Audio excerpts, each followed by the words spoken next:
Абдулла Розбакиев атындағы орта мектебінің 3 А сынып оқушысы Алмаз Шахнур.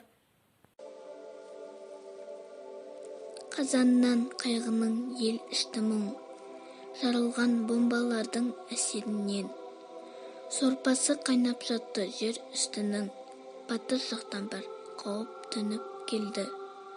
Тарылтам деп кеңестің кеңестігін, ақырында бабалар бриллиантты алып, бір жолата құлатты неміс туын.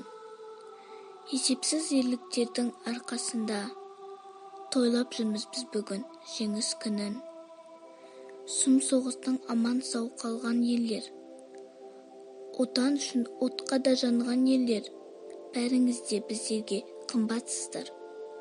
Құрметті де қадірлі ардагерлер.